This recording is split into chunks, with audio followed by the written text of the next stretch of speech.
Israel has canceled most of its planned meetings with White House officials today. Prime Minister Benjamin Netanyahu threatened to pull his delegation if the U.S. didn't veto a UN ceasefire resolution. But Israel's defense minister did arrive in Washington yesterday.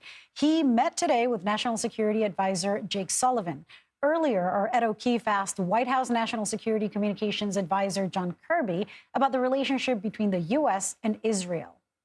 The perception broadly is that the U.S. has no longer got Israel's back when it comes to conversations like this with the U.S. Yeah, that's just not true, Ed. Nothing could be further from the truth, quite frankly. Of course we still have Israel's back. I mean, as you and I are speaking, we are still providing tools and capabilities, weapon systems, so that Israel can defend itself against which we agree is still a viable threat to Hamas.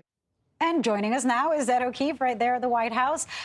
Ed, quite the question there. And of course, we saw some immediate pushback. But, you know, you do have to wonder whether the relationship and to what extent the relationship has changed. The U.S. did not vote in favor of the ceasefire, but it did not veto it, which, you know, is a bit of backtracking from the last time around. Anything else from your exchange with Kirby? Few things going on here. First of all, the Biden administration insists this isn't a shift in U.S. policy because what this resolution did was call for a ceasefire through the end of Ramadan and for the immediate release of hostages. On those 2 points, the Biden administration argues today that's consistent with where they've been all along. The reason they didn't vote for this resolution outright is because it didn't condemn Hamas. But by saying those 2 other things, they at least abstained and allow the vote to go forward. Normally, in the UN Security Council, when there are resolutions like this being considered, the U.S. usually stands up and vetoes them on Israel's behalf, sort of standing with them steadfastly as it has through the years. But obviously, the situation has changed.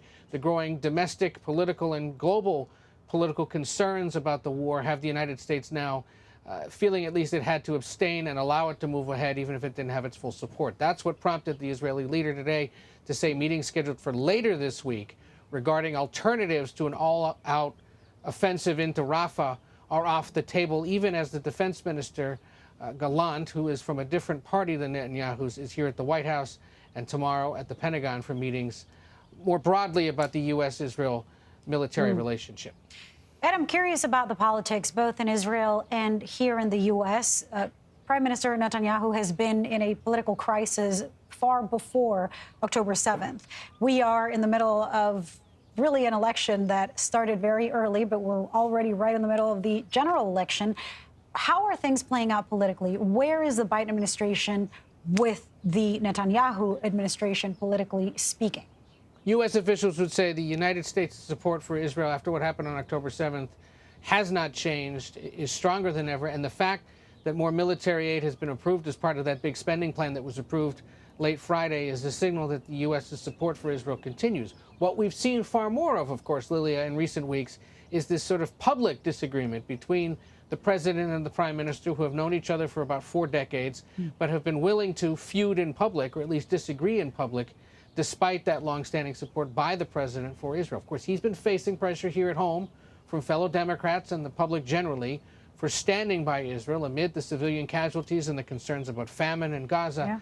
Even as others, of course, are concerned and say Israel has the right to defend itself after the 7th. So while they're facing some pushback today in Israel for that decision at the United Nations, the U.S. would argue, look, there are still Israeli officials here today having high-level meetings on important matters regarding the military partnership between the 2 countries on the situation in Gaza, plus Iran and other issues.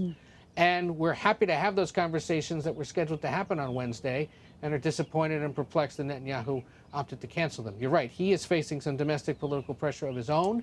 His coalition government may be fraying now this week as some members say they're going to get out of it. There's pressure on Defense Minister Gallant, who's one of his top rivals, to pull out of that coalition government as well. So that is a factor here in why Netanyahu is speaking up and doing what he's doing this week. Lilia. So what happens now, Ed, in terms of how much the U.S. has a say when it comes to that invasion of Rafah and, you know, and overall any kind of the U.S.'s influence in the negotiations for a ceasefire? What happens next? And obviously the negotiations for hostages continue with U.S. involvement. Egypt, Gaza, Israel, the United States, and others are engaged in that, so that continues. General U.S. military partnership continues as well. On whether or not to go into Rafah, we'll have to wait and see. But again, U.S. officials today saying they're happy to have those conversations with the Israelis. They intend to do so in some way if the Netanyahu government is willing to do so. And they continue to express grave concern about the possibility of some kind of incursion into Rafah with millions of civilians there, concerns about their casualties, concerns about famine across Gaza, even as Netanyahu says. And as Defense Minister Gallant said before his meeting here at the White House today, that Israel has a moral imperative to continue going after Hamas. Ed O'Keefe, thank you so much.